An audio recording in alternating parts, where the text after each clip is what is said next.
Paz do Senhor, estamos aqui mais uma vez para ler a mensagem de Deus, que é viva e que é poderosa, que tem o melhor em todas as áreas para nossas vidas. Se você vai ver pela manhã, perdão que eu estou com a garganta um pouco ruim. Se você vai ver pela manhã, bom dia. Se for à tarde, boa tarde. Se for à noite, boa noite. Estamos trabalhando o primeiro livro de Samuel, né? 1 Samuel, onde terminamos o capítulo 6 e hoje vamos falar 1 Samuel 7, do 1 ao 17.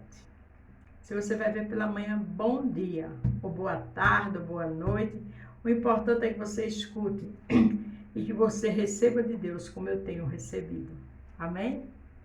Tem restituição quando tem arrependimento.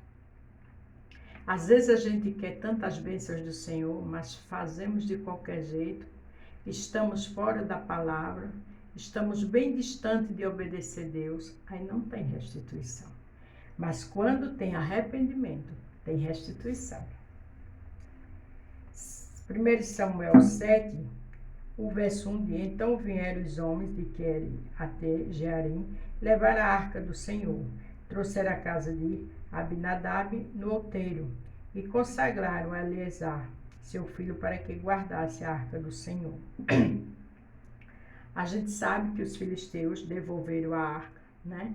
Até com os tumores de ouro, ratos de ouro, porque o Senhor colocou hemorroide lá por conta que eles estavam com algo que não pertencia a eles, que era santo e poderoso, ainda hoje é. A arca de Deus representa o quê? A presença do Senhor. Então retornou para o seu povo, porque Deus é Deus. Só que agora a gente vamos falar, Samuel exortar o arrependimento, o verso 2. A gente sabe que Samuel foi um grande profeta, foi sacerdote, né? Sacerdote do Senhor, foi juiz. E ele agora exorta o povo ao arrependimento, porque a arca voltou, mas o povo não estava agradando a Deus. Sucedeu que desde aquele dia, o 2, a arca ficou em Kiriat Jearim. Tantos dias se passaram, que até chegaram 20 anos, e lamentava toda a casa de Israel pelo Senhor. O povo lamentava, porque o povo queria ver a graça de Deus. E muitas vezes eu e você lamenta, porque a vida não está boa, porque faz uma coisa e só dá errado. Às vezes é a aprovação do Senhor, e às vezes é rebeldia. Então, quando se arrepende, é que há restituição. Então falou Samuel a toda a casa de Israel, dizendo: Se com todo o vosso coração vos converterdes ao Senhor, tirai dentre vós os deuses estranhos e os astarotes, e preparai o vosso coração ao Senhor, e servi a Ele só, e vos livrará das mãos dos filisteus. Ele diz uma coisa interessante, Samuel: e com todo o vosso coração vos converter. Porque o povo estava agindo de qualquer jeito, fazendo o que queria, agindo como queria, e assim não tem bênção. Assim não tem a graça de Deus. Porque a gente está na casa de Deus para adorar, para servir, para trabalhar para Ele, mas nós temos que ter uma vida de santidade. Nós temos que renunciar àquilo que não agrada a Deus. E era exatamente o que Samuel disse ao povo. O povo estava se lamentando, mas estava se lamentando da sua própria desobediência. Então os filhos de Israel tiraram dentre si aos Balaíns e os Astarotes, e serviram só ao Senhor. Eles tiraram o quê? Deuses que não agradavam ao Senhor. Porque a Bíblia diz que Deus não divide a glória dele, nem a honra dele com ninguém. E eles estavam com outros deuses, e servindo ao Senhor. Quantas vezes estamos na casa de Deus, trabalhando na obra, mas com Deus que não nos agrada ao Senhor? Colocando esses deuses na frente do Senhor. Que deuses são esses, Beto? Às vezes é uma casa na praia, você mal vai na igreja, só quer estar na casa. Às vezes o seu filho tem um filhinho, um neto, você coloca ele como obstáculo para não fazer a obra de Deus. É um Deus. Às vezes é seu esposo que você quer agradar mais do que a Deus. Você tem que honrar sua casa, com certeza. Você tem que ter responsabilidade com sua casa, com sua família, com certeza.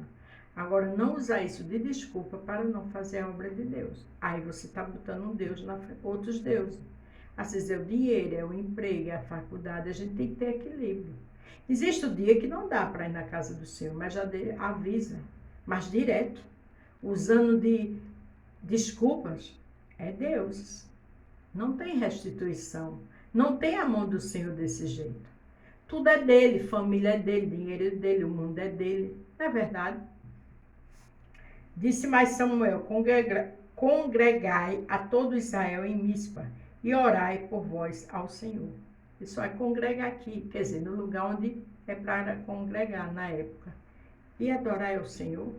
Eu e você tem que adorar o Senhor, não é só na casa de Deus, não. É na nossa casa, no trabalho, na faculdade, com o nosso testemunho.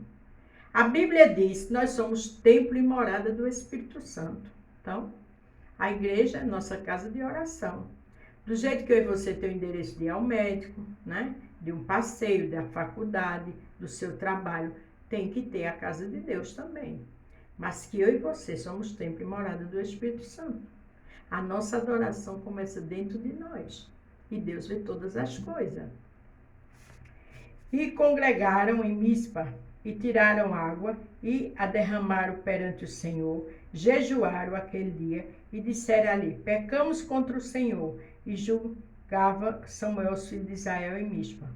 Eles ali oraram, jejuaram, e entenderam que pecaram, e pediram perdão.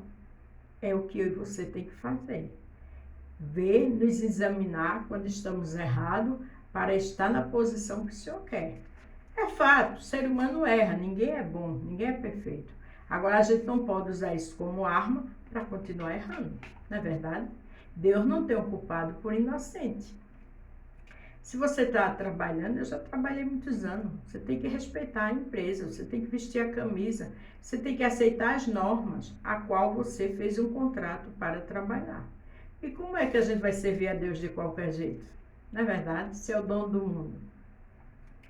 Ouvindo, pois, os filisteus que os filhos de Israel estavam congregando em Mispa, subiram os maiorais dos filisteus contra Israel, o que, ouvindo os filhos de Israel, temeram por causa dos filisteus. Às vezes os filisteus veem que você e eu estão adorando. Veja que eles viram, souberam que ele estava ali adorando em Mispa e foram lá atormentar. Sempre tem oposição, sempre tem. Às vezes é na nossa própria casa, às vezes é na rua, no trabalho, para atrapalhar a minha e a tua adoração a Deus. Mas a gente ora e não permite. Os filisteus, você sabe qual é o filisteu que quer atrapalhar você? Ore. Deus é Deus. Ele coloca tudo em ordem. Veja que ele tinha colocado tumores no povo, hemorroides, mas agora esqueceram tudo e vieram de novo para afrontar Israel. E quando se afronta o povo de Deus, está afrontando nem a gente não, está afrontando é Deus. Por isso disseram os filhos de Israel a Samuel, não cesse de clamar ao Senhor, nosso Deus, por nós, para que nos livre das mãos dos filisteus. A gente não pode cessar. Eles pediram a Samuel, mas não é só Samuel o sacerdote, não, é eu e você. Porque quando a gente está orando, tem a mão de Deus. Quando a gente está orando, os filisteus se levantam, mas só para cair. Quando a gente está orando, tem livramento. Porque Deus é Deus e Ele cuida do seu povo. Então tomou Samuel um cordeiro de mama e sacrificou o outeiro em holocausto ao Senhor, e clamou Samuel ao Senhor por Israel, e o Senhor lhe deu ouvidos. Veja que naquela época era o sacerdote que clamava pelo povo. Claro que o povo orava. E o Senhor deu ouvidos. Porque o Senhor dá ouvido a quem clama. Hoje, não só o sacerdote, como eu e você, tem acesso ao Senhor. Porque o véu foi rasgado, não é verdade? Então, se tem algum filisteu lhe afrontando, continua clamando. Porque o tempo é de Deus. Mas vem vitória, vem livramento e vem restituição. Glórias ao nome de Jesus. Sucedeu que, estando Samuel sacrificando o holocausto, os filisteus chegaram à peleja contra Israel, e trovejou o Senhor aquele dia com um grande estrondo sobre os filisteus, e os confundiu de tal modo que foram derrotados diante dos filhos de Israel. Deus confunde. Os filisteus vieram e foram confundidos, e Deus deu vitória ao povo de Israel. Mas para isso é necessário estar com ele. Veja que Samuel estava clamando, estava oferecendo holocausto. Nosso oferecimento hoje é oração, jejum, leitura da palavra, é um voto, e o nome de Deus é glorificado. Deus confunde. E os homens de Israel saíram de Mispa e perseguiram os filisteus e os feriram até baixo de Beticá. Então tomou Samuel uma pedra e pôs entre Mispa e Sem, e chamou o nome dela Ebenezer, e disse: até aqui nos ajudou o Senhor. Olha que coisa linda. E até aqui o Senhor tem também nos ajudado, a mim e a você. O Senhor fez com que o povo de Israel perseguisse e vencesse. Porque quem está com Deus não tem filisteu que não caia por terra. A Bete não chegou ainda, vai chegar. Continue clamando, porque Deus vai confundir o teu inimigo. Deus é Deus. Assim os filisteus foram abatidos e nunca mais vieram aos termos de Israel, porquanto foi a mão do Senhor contra os filisteus todos os dias de Samuel. Foram abatidos. Glória a Deus. Aqueles que te perseguem, me perseguem, estão sendo abatidos pela mão do Senhor. O segredo é a gente fazer o que Samuel fez, ficar na peleja, na consagração, na adoração, em santidade. E grande é o trovejar do Senhor. E a cidade que os filisteus tinham tomado a Israel foram restituídas. E os reis, desde Ecrón até Gade, até os seus termos, Israel abateu da mão dos filisteus, e houve paz, e choveu paz entre Israel e entre os amorreus. Devolveram. Além de devolver, Deus botou tudinho para correr, deu vitória a Israel, e Israel foi restituído. Você entende o título agora? Que tem restituição quando tem arrependimento. Porque o povo se arrependeu. Primeiro Samuel disse que eles tinham que se arrepender, eles se arrependeram. Samuel fez um clamor, fez lá toda a época, né? Ofereceu um holocausto, e Deus veio com grande poder e restituiu tudo para o povo dele. Porque Deus é Deus da verdade, Deus é justo. A Bíblia diz que ele tem uma balança no céu. Ele pesa. Glória a Deus. Samuel julgou a Israel todos os dias da sua vida, e ia de ano em ano, rodeava Betel e Pigal e a Mispa, e julgava Israel em todos aqueles lugares.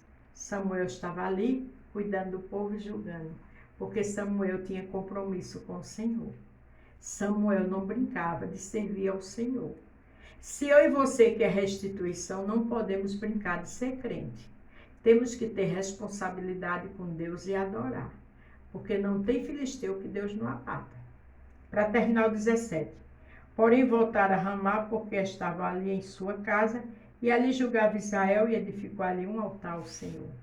Veja que Samuel andava, cuidava do povo e sempre edificando um altar ao Senhor. Como é que está o meu altar e o teu? Vamos edificar nossa vida, nossas atitudes ao Senhor.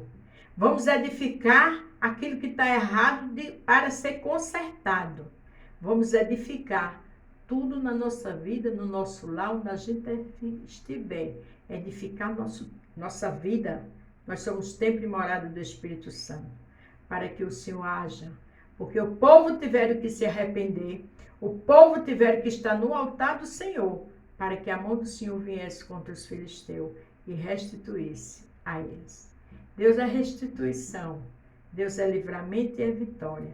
Agora eu e você tem que estar em posição de servo e de serva. Amém? A paz do Senhor. Fique todos com Deus e até amanhã.